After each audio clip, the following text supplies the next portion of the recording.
अस्सलाम वालेकुम all of you, hope you are doing very well. तो आज का जो हमारा जो टॉपिक है वो remaining second part of the valvular heart disease है, जो कि राइट साइड की जो वेल है वो रह गई थी। ठीक है, और लेफ्ट साइड की मैंने एक पार्ट जो एक ह्यूज पार्ट था 1 घंटे का, आई थिंक सो इतना मिनट्स का था, तो मैंने करवा दिया था। Hope so you find my video very well valuable for you, and hope so you will understand very well the topic you need. तो आज हम ये टॉपिक कंप्लीट करने वाले हैं वेलुलर हार्ट डिजीज। तो उसके बाद हम जो न्यू टॉपिक है कार्डियोवास्कुलर सिस्टम से रिलेटेड उसके ऊपर आएंगे। तो ये जो राइट साइड की हार्ट वेव है ये इतनी इंपॉर्टेंस नहीं रखती। इसके रेयर बहुत ज़्यादा रेयर केसेस हैं, सो दैट्स वाई एग्जामिनर जो है इनसे क्वेश्चन भी बनाते हैं, लेकिन आपको पता होना चाहिए कि वेलवुलर हार्ट डिजीज का अगर टॉपिक है तो दैट्स मीन्स आपको इनके बारे में भी थोड़ा बहुत पता होना चाहिए। तो इस वजह से ये जो वीडियो है ये as compared to left sided valvular heart disease, तो इससे ये बहुत कम होगी। ठीक है, तो शुरू करते हैं। हमारा ट्राइकस्पिड और पल्मोनरी वेव्स हैं, इनके हम स्टीनोसिस और रिजर्टेशन रिस्पेक्टिवली करेंगे। तो सबसे पहले ट्राइकस्पिड स्टीनोसिस को हम कर लेते हैं। तो ट्राइकस्पिड स्टीनोसिस की अगर हम बात करें तो इसकी जो इटियोलॉजी है वो बेसिकली रिमेटिक हार्ट डिजीज है। ठीक है, और ये जो ट्राइकस्पिड स्टीनोसिस अगर हम ओवरऑल वेव की बात की जाए तो ये 5% इसके केसेस हमें देखने को मिलते हैं। ठीक है, और अगर इटियोलॉजी की बात की जाए तो इटियोलॉजी में जो मोस्ट कॉमन है, ठीक है, मोस्ट कॉमन को मैं एमसी से रिप्रेजेंट करूंगा। ठीक है, ताकि टाइम बचे। तो मोस्ट कॉमन इसकी इटियोलॉजी है वो र्यूमेटिक हार्ट डिजीज है। ठीक है, और ये फ्रीक्वेंटली एसोसिएटेड विद होती है एरोटिक वेल्व डिजीज के साथ और या तो माइट्रल डिजीज के साथ। ठीक है ना, जो लेफ्ट दैट मींस के ट्राइकस्पिड स्टीनोसिस मोस्ट कॉमन तो इसकी aetiology right heart sorry rheumatic heart disease है। और उसके बाद अगर सेकंड पे बात की जाए तो इस ये it is a secondary disease due to the left sided well, वो एरोटिक भी हो सकती है, वो माइट्रल भी हो सकती है। ठीक है, अब इसकी पैथोफिजियोलॉजी क्या है? Pathophysiology same is that stenosis के बारे में जिसको स्टेनोसिस का पता है, what is stenosis, what is regurgitation, उसको इसकी पैथोफिजियोलॉजी का भी पता होता है। ठीक है, बट इसमें होता है कि जब ट्राइकस्पिड वेव स्टीनोज होती है तो आपका जो कार्डिक आउटपुट है वो डिक्रीज हो जाता है। क्यों डिक्रीज हो जाता है? जाहिर सी बात है, जब कार्डिक राइट साइडेड हार्ट को ब्लड कम मिलेगा तो वो पंप भी कम ही करेगा लंग्स में। जब लंग्स में पंप कम जा रहा है तो that will lead to the reduce filling of the left sided heart, तो वो सिस्टम में भी जो कार्डिक आउटपुट है वो कम मिलेगा। तो दैट्स वाई आपको जो इसकी पैथोफिजियोलॉजी में है रिड्यूस कार्डिक आउटपुट मिलता है विद जो कि रिस्टोर्ड हो जाता है normal when the right arterial pressure increase. जब राइट आर्टेरियल प्रेशर इंक्रीज होगा, जारी बात है स्टीनोसिस हुई हुई है तो स्टीनोसिस में जो है ब्लड एक्युमुलेट होना शुरू हो जाएगा राइट आर्टेरिया में। तो जब वॉल्यूम ज्यादा होगा तो दैट मीन्स के प्रेशर भी आपका अप होगा। तो ये सम हो थोड़ी देर बाद जो है आपका जो रिस्टोर कर देता है कार्डिक आउटपुट। लेकिन जैसे ही प्रेशर भी बढ़ेगा तो बैकवर्ड प्रेशर भी बढ़ेगा ब्लड पर, जो कि इंफीरियर वेना कावा या सुपीरियर वेना कावा से ब्लड जो है वो ड्रेन हो रहा है into the right chamber of the heart में। तो होगा क्या कि आपको कंजेशन देखने को मिलेगी इन सिम्टम्स में। कौन सी सिम्टम्स है आपको कंजेशन देखने को मिलेगी? कंजेशन वगैरह, लीवर हेपेटोमेगाली देखने को मिलेगी। ठीक है, स्प्लीनोमेगाली वगैरह देखने को मिलेगी, एसेटिस वगैरह या जनरलाइज एडिमा आपको देखने को मिल सकता है इन पेशेंट्स में। अच्छा, इनकी क्लिनिकल सिम्टम्स क्या हो सकती हैं? क्लिनिकल सिम्टम्स में आ जाओ तो सिम्टम्स, ठीक है, अगर उस बंदे को लेफ्ट साइडेड वेल की डिजीज है तो सिम्टम जो होगी वो एसोसिएटेड विद होगी लेफ्ट साइडेड हार्ट वेव। ठीक है, जो हमने ऑलरेडी पिछली वीडियो में कर ली हुई है। ठीक है, एब्डोमिनल पेन हमें देखने को मिलेगा। ठीक है, एब्डोमिनल पेन क्यों पेन देखने को मिलेगा? क्योंकि हेपेटोमेगाली हुई भी होगी। ठीक है, कंजेशन हुई भी होगी। ठीक है, उसके बाद हमें एसाइटिस देखने को मिलेगा। जारी बात है लीवर की हेपेटोमेगाली हुई है तो आपको एसाइटिस भी देखने को मिलेगा, और पेरिफेरल एडिमा। तो ये सारी चीजें मिलकर जो है ये collectively we will called generalised oedema. ठीक है, जब पेरिफेरी का भी एडिमा हो जाएगा, आपको एसाइटिस भी हो जाएगा, तो ये सारी चीजें कलेक्टिवली कॉल्ड जनरलाइज्ड एडिमा। ठीक है, तो उसके बाद हम आ जाओ ऑन एग्जामिनेशन। ऑन एग्जामिनेशन में हमें क्या क्या फाइंडिंग्स मिल सकती हैं? तो एग्जामिनेशन पर हमें एक टर्म है जेवीपी। ठीक है, हमेशा बात याद रखना को जो जेवीपी है ना, जुगुलर वेनस प्रेशर, वो हमेशा राइट साइडेड हार्ट के ऊपर डिपेंड कर रहा होता है। ठीक है ना, तो हमें कि कुछ जो लेफ्ट साइडेड वेलवेट डिजीज होती हैं उनमें भी जेवीपी रेज देखने को मिलता है उन कंडीशन में जब पल्मोनरी हाइपरटेंशन क्रिएट हो जाए। क्योंकि जब पल्मोनरी हाइपरटेंशन क्रिएट होता है वो राइट साइडेड हार्ट को भी डैमेज करता है, तो राइट साइडेड हार्ट में हमें जेवीपी मोमेंटली नजर आता है। ठीक है, तो जेवीपी में हमें क्या नजर आएगा? जेवीपी में हमें सबसे पहली फाइंडिंग नजर आएगी वो जॉइंट ए वेव नजर आएगी। जॉइंट वेव रिप्रेजेंट करती है basically hypertrophy of the right atria. ठीक है, तो सारी बात है जब आर्टरिया की डायलेशन हुई होगी तो हमें ए वेव प्रोमिनेंट नजर आएगी। ठीक है, उसके बाद आ जाओ तो पल्सेशन, पल्सेटिंग लीवर। जब आप लीवर को पल्सेट करोगे तो आपको पल्सेटिंग लीवर फील होगा। ठीक है, तो उस डैट वो क्यों होता है? जारी सी बात है, उसको हेपेटोमेगली हुई भी होती है जिसकी वजह से आपको जो लीवर है वो पल्सेटिंग लीवर फील होता है। जब या तो आप जब उसको पालपेट करोगे तो आपको डल साउंड सुनाई देगा। जब आप रेस्पिरेटरी वगैरह जब आपने किया होगा कि हाँ आप रेस्पिरेटरी की क्लिनिकल एग्जामिनेशन कैसे करते हो, तो उसमें जब पाल्पेट करोगे तो आपको डल सा साउंड सुनाई देगा ऑन लीवर पाल्पेशन, ठीक है। क्यों? क्योंकि वो हेपेटोमेगाली की वजह से लीवर का अपर बॉर्डर जो है वो ऊपर की तरफ चला जाता होगा, ठीक है।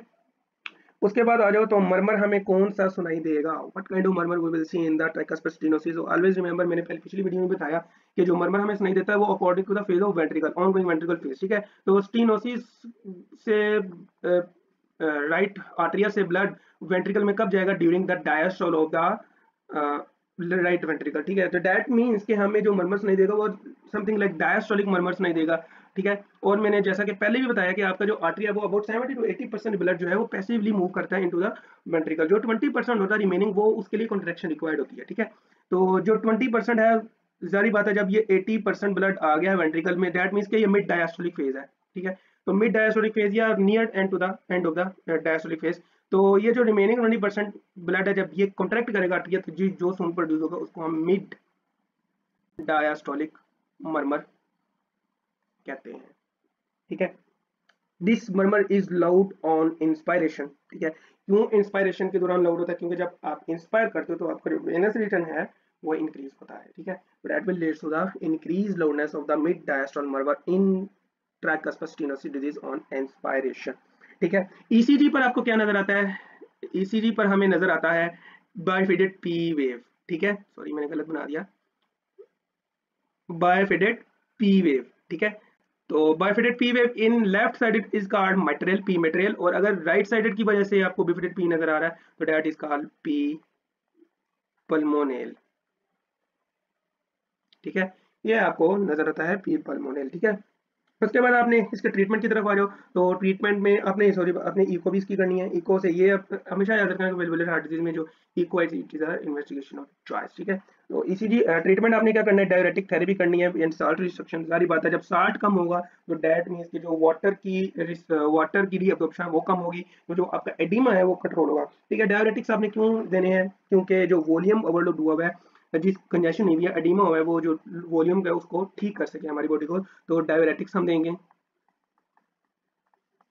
ठीक है। उसके बाद हम इन पेशेंट में जो ट्रीटमेंट रिक्वायर्ड ट्रीटमेंट सजेस्ट करते हैं वो है surgical replacement of the tricuspid wave, ठीक है। एक पैलेटिव केयर भी होती है, ठीक है, जिसमें हम फार्माकोलॉजिकल थेरेपी यूज करते हैं, ठीक है, और एक सर्जिकल ट्रीटमेंट भी होता है। तो ये बातें आपने याद रखनी है। मेडिसिन में अगर आप पढ़ रहे हो कि इसकी सर्जिकल रिप्लेसमेंट या सर्जिकल ट्रीटमेंट पढ़ रहे हो तो आपको जब सर्जरी पढ़ोगे तब भी आपको बहुत फायदा देने वाले हैं ये ट्रीटमेंट्स, ठीक है। तो ये आपको सर्जिकल ट्रीटमेंट्स पता होना चाहिए। उसके बाद आ जाओ ट्राइकस्पिड रिजर्टेशन। इतनी सी बात ही, हमने ट्राइकस्पिड स्टेनोसिस कंप्लीट कर लिया। ट्राइकस्पिड रिजर्टेशन क्या होता है? इसमें सिंपल सी डेफिनेशन है कि बैकफ्लो ऑफ द ब्लड होता है। कहाँ से बैकफ्लो ऑफ द ब्लड होता है? बेसिकली ये वेंट्रिकल से, जब वेंट्रिकल कॉन्ट्रैक्ट करता है तब ये बैकफ्लो इनटू द आर्टरिया में जाता है। अब इसकी टू टाइप्स हैं, फंक्शनल ट्राइकस्पिड रिजर्टेशन और ऑर्गेनिक ट्राइकस्पिड रिजर्टेशन। अब ऑर्गेनिक का मतलब ये है कि इसकी जो काज है वो इटसेल्फ राइट साइडेड हार्ट की काज हो सकती है, मतलब ये प्राइमरी कह सकते हो, not a secondary to that disease, ठीक है। और जो फंक्शनल है वो any secondary to the disease होती है। अब फंक्शनल में अगर आप बात करें तो right ventricle dilation due to chronic left heart failure अगर लेफ्ट साइड का हार्ट फेलियर हुआ है दैट मींस कि वो जो ब्लड आ रहा है लंग से, वो लंग क्या कहते हैं प्रेशर डालेगा पिछली साइड पर। पिछली साइड पर कौन सा हमारा था? Right side. तो जब राइट साइड पर प्रेशर बढ़ेगा तो वो that will leads to the ventricle dilation. तो जब वेंट्रिकल डायलेशन होगी तो वो जो ब्लड वहां पर एक्यूमुलेट हो रहा है वो पुश बैक होगा इनटू द राइट आर्टरिया। तो जब बात ही ये हो रही है कि रिजर्टेशन का मतलब क्या है? Back flow of the blood into the atria, ठीक है। तो ये वही कहानी होगी कि functional when there is a ventricle dilation, ये secondary to right left ventricle या लेफ्ट हार्ट फेलियर है, ठीक है। उसके बाद कोर पल्मोनल, ठीक है, ठीक है, it's a severe condition, basically it is also a heart failure like condition, ठीक है। उसके बाद राइट वेंट्रिकल इन्फेक्शन, और अगर राइट वेंट्रिकल इन्फेक्शन हो जाए, ठीक है, जारी बात है ये आपकी राइट इन्फेक्शन, यहाँ पे कोर्डेट टेंडोनाइट है, ठीक है, राइट इन्फेक्शन हो गया, यहाँ पर बेस खराब होगी, डैमेज होगी, ये कोर्डेट टेंडोनाइट वीक हो गए तो ये बल्जिंग कर देंगे, ये जो वेल्व है इसकी सपोर्ट खत्म हो जाएगी, ये जब कॉन्ट्रैक्शन होगी तो ये जो वेल्व है ये ऊपर की तरफ बल्ज कर जाएगी, ठीक है। तो इन्फेक्शन में ये देखने को मिलता है, और पल्मोनरी हाइपरटेंशन में भी हमें ये देखने को मिलता है, ठीक है। उसके बाद अगर ऑर्गेनिक काज पूछे कि इसकी प्राइमरी जो काज है, इसकी जो प्योर काजेज हैं, उनमें आ जाओ तो रियोमेटिक हार्ट डिजीज आ जाता है, ठीक है। उसके बाद आ जाओ कार्सिनोइड सिंड्रोम आ जाता है। रिमेंबर मैंने पिछली वीडियो में बताया था कि कार्सिनोइड सिंड्रोम जो है वो मेजरली राइट हार्ट वेव को डैमेज करता है, क्योंकि वहां पर इंजाइम नहीं प्रेजेंट होता जो कि सेरोटोनिन को डिग्रेड कर सके। ठीक है, तो उसके बाद एब्स्टेन एनोमली,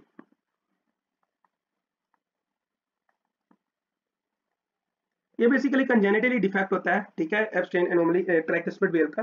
ठीक है, इसमें होता है कि जो वेल की जो नॉर्मल पोजीशन होती है उससे हटकर ये जो वेल है कुदरती तौर पर ये प्लेस हुई होती है, या नीचे हो जाती है बहुत ज्यादा, या इसकी कुछ और एबनॉर्मेलिटी हो जाती है, इसको हम एब्स्टेन एनोमली कहते हैं। ठीक है, उसके बाद सिम्टम्स में आ जाओ, तो सिम्टम्स में इसकी जो है जेवीपी है जो there is a large v wave हमें देखने को मिलेगा। ठीक है, जेवीपी एलिवेटेड होता है if there will be a right ventricle failure. V से आप याद रखना है कि आपकी वेंट्रिकल, राइट वेंट्रिकल को वो रिप्रेजेंट कर रहा है। ठीक है, तो राइट वेंट्रिकल है बेसिकली वो डायलेट हुआ होता है। ठीक है, तो जब डायलेट हुआ होगा दैट मींस या राइट वेंट्रिकल फेलियर हो जाएगा, डायलेशन होगी तो फेलियर भी हो जाएगा। ठीक है ना, तो आपको जो वी है वो जॉइंट वी वेव नजर आती है। ठीक है, उसके बाद आपको राइट हार्ट फेलियर के फीचर्स देखने को मिलेंगे, जो कि वॉल्यूम ओवरलोड होता है।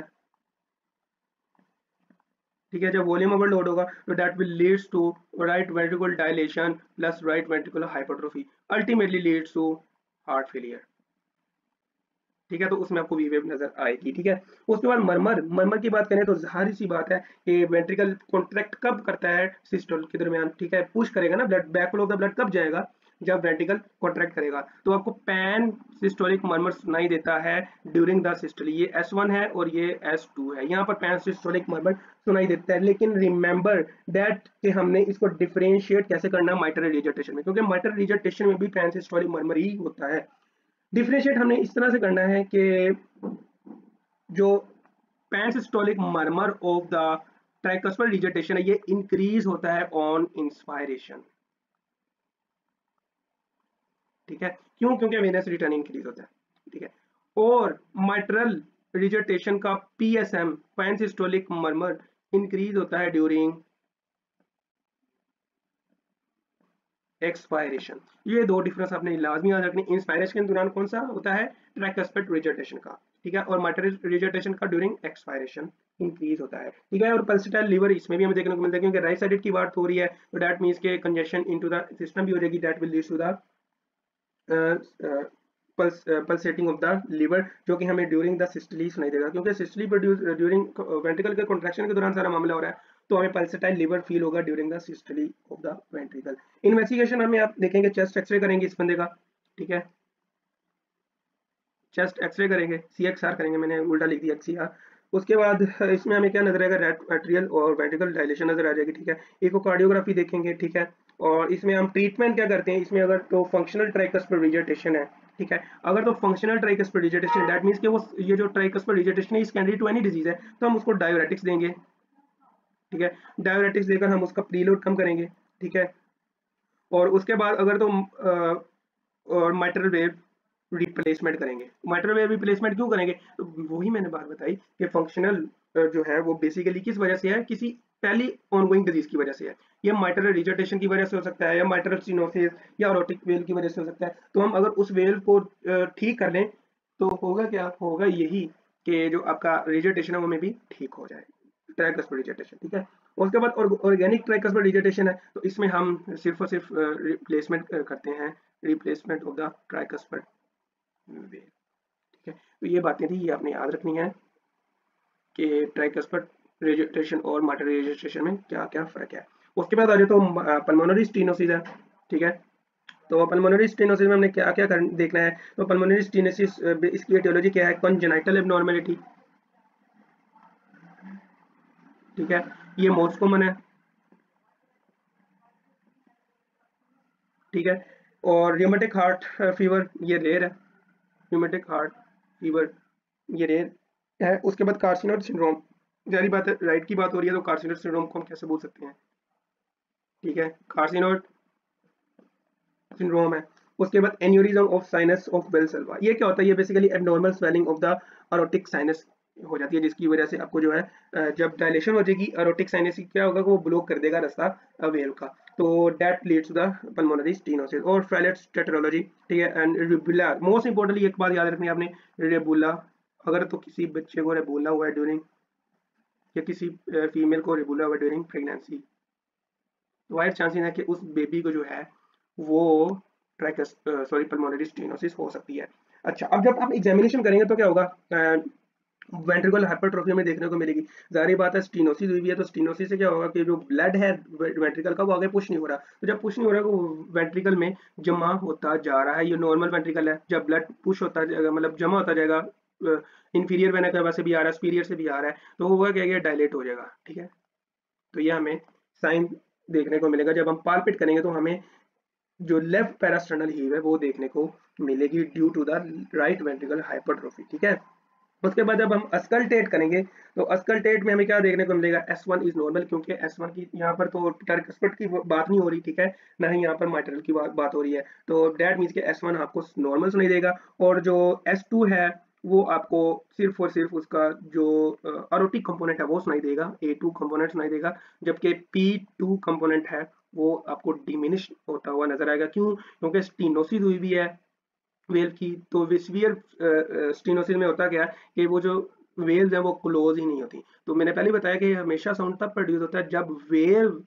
क्लोज होती हैं। ठीक है, तो जब क्लोज ही नहीं होगी तो डेट मीन्स कि जो P2 कंपोनेंट है वो डिमिनिश हो जाएगा, वो एब्सेंट रहेगा। ठीक है, अब मरमर हमें कौन सा सुनाई देगा, तो मरमर हमें सीधी सी बात है इजेक्शन सिस्टोलिक मरमर सुनाई देगा। क्यों? क्योंकि स्टीनोसिस जब वेंट्रिकल कॉन्ट्रैक्ट करेगा तभी तो उसने ब्लड आगे पंप करना है ना पल्मोनरी आर्टरी में। ठीक है, तो जब पल्मोनरी आर्टरी स्टीनोज हुई भी होगी तो होगा क्या कि एक हमें इजेक्शन, एक बिल्कुल फॉर एग्जाम्पल आपने अक्सर देखा होगा कि एक पाइप होता है पानी वाला जो अक्सर जिससे आप वाटरिंग करते हो गार्डन में, ठीक है ना, होता है कि जब आप उसके ऊपर अपना हाथ रख देते हो, उंगली रखते हो तो एकदम से उसका प्रेशर इंक्रीज हो जाता है। ठीक है, सरफेस एरिया चाहे कम हो गया लेकिन उसका प्रेशर इंक्रीज हो गया। यही हिसाब इसी का होता है कि जब आपकी स्टीनो वेल जो है स्टीनोस हो जाती है, दैट मीन्स उसका जो एरिया वो कम हो जाता है, प्रेशर पीछे से बिल्टअप हो रहा है। ठीक है, जब बिल्टअप हो रहा है तो यहाँ पर जो थोड़ा सा एरिया वहां से एकदम से इजेक्टिंग ब्लड फ्लो आपको देखने को मिलेगा। इसकी वजह जिसकी वजह से हम इसको नाम देते हैं इजेक्शन सिस्टोलिक मरमर। आपको सुनाई देगा at second left intercostal space radiating toward the left shoulder. ठीक है, सेकंड इंटरकोस्टल स्पेस ICS। ठीक है, उसके बाद जेवीपी आपको शो करेगा एवेव इसलिए शो करवाएगा क्योंकि जब बैक ब्लड प्रेशर जो ब्लड है वो वेंट्रिकल में जमा होता जाएगा तो वो बैकवर्ड प्रेशर भी डालेगा, तो dilation of the right artery भी आपको देखने को मिलेगी, that will leads the increase JVP और प्रोमिनेंट ए वेव। ठीक है, इन्वेस्टिगेशन हम इनमें क्या करते हैं, इन्वेस्टिगेशन हम हमेशा इसमें ये करते हैं कि इसमें हम ईसीजी जब करेंगे तो हमें राइट आर्टेरियल और राइट वेंट्रिकल हाइपरट्रोफी नजर आएगी। दैट मींस कि हमें पी पल्मोनल और राइट वेंट्रिकल हाइपरट्रोफी कैसे नजर आएगी कि जो आर वेव जो है वो हमें V1 V2 V3 वगैरह में देखने को मिलेंगी। ठीक है, और जो ऑन द V6 है V5 है उसमें हमें आपको डीप ऐसे देखने को मिलेंगी। ठीक है, उसके बाद एक्सरे चेस्ट एक्सरे करेंगे तो there will be a post stenotic dilation of the pulmonary artery, ये भी हमें देखने को मिल सकता है। ठीक है, और that will leads the oligaemic lung. ठीक है, ओलिगमिक लंग हम उसको कहते हैं कि जिसमें हमें जो ओपेसिटीज है वो वगैरह वगैरह नजर नहीं आती सही से, जो आपकी लंग्स हैं वो बेसिकली एक खाली खाली सा नजर आता है, तो उसको हम ओलिगमिक लंग्स कहते हैं। अच्छा, इकोकार्डियोग्राफी करेंगे तो इकोकार्डियोग्राफी हमेशा बात याद रखना कि मैंने पहले भी बताता रहा हूँ कि इकोकार्डियोग्राफी हम इसलिए करते हैं ताकि हम वेल की सिविरिटी को देख सकें, ठीक है, ब्लड फ्लो को देख सकें, तो ये सारी चीजें ताकि हमने पेशेंट को फिर रिपेयर करना होता है, प्रिपेयर करना होता है for the surgery if there will be a severe stenosis. ठीक है, अच्छा, अब ट्रीटमेंट में आ जाओ तो treatment is only for pulmonary stenosis is balloon valvuloplasty. ठीक है,